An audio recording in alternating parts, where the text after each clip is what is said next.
Another day, another life, another vlog kabuangan. So ito ngayon kabuangan, umorder ang amo ko ng naman ng mga manok.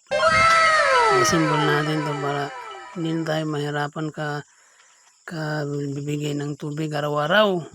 Pwede ito maubos ng 3 araw siguro, kaya mga 4 na araw hanggang 5 araw, isang balde. Ina-symbol ko na kabuangan para lang makalis tayo ng trabaho. Yan. Binutasan ko lang yan kabuangan diyan. Tapos para lang siyang gripo. Papasok mo sa butas, i-lock mo. Ganyan. Paulit-ulit lang gawin yan kabuangan. Ganyan. Oo. Diba? Sa isang balde kabuangan, nagawa ko dyan 10 pirasong inumin ng tubig ng mga manok. Isang balde. Kung may 3 kang balde, di 30 na inumin. Tsaka na siguro yun. Kasi ang inorder niya 40 piraso. Hindi 4 na timba yun. Ayan, isa lang muna kasi kuan lang naman testing lang muna. Pag marami ng manok, gagawin ko na yung 3 balde. So, bili na naman ako ng balde. Advisable to sa mga maraming manok kabuangan. Kasi laking tulong to sa mga inumin ng manok. Kung nag-aalaga kayo ng manok, pwede kayong order nito para makalis kayo sa araw-araw na pagpainom sa manok. Kasi ang manok talaga mahilig uminom ng tubig o kaya vitamins, o kaya bacteria flushing. Diyan yun lang ilagay. Madali lang kasi i-assemble lang naman pasok mo lang. Tapos ilang manok nang makainom dyan. Pero mo sa isang balde 10 piraso na nagawa ko, ilang manok na makainom sa isang inumin. Marami na. Palibutan lang ng mga manok yung mga inumin na yan. Para to sa mga manok na range chicken, mga kabuangan, o mga Bisayang manok. Yan, pwede ito kung marami kayong alaga.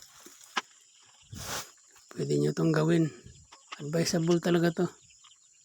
Kasi maraming malalagay mong tubig sa isang timba Mga 1 week siguro, maubos yun. Kaya 1 week kang hindi maglalagay ng tubig, hindi araw-araw na. Diba? O, ayan o. Ganyan lang siya mga kabuangan. Malapit ko na siya matapos. Kunting-kunti na lang. Kunting pagtitiis na lang, matatapos na to mga kabuangan. O, ayan o.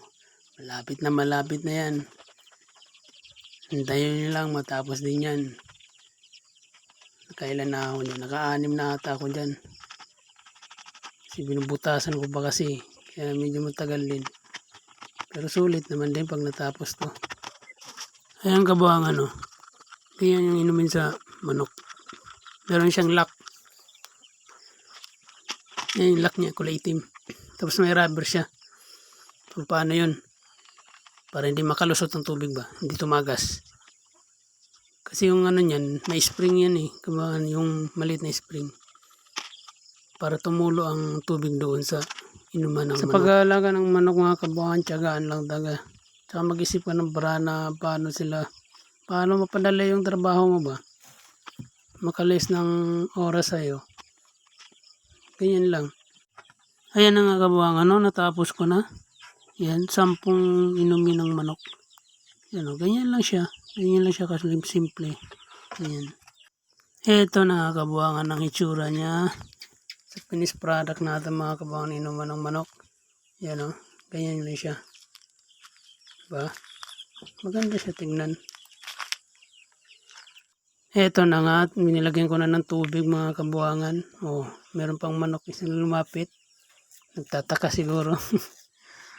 Inumin na lang kabuangan. Salamat sa panonood. God bless.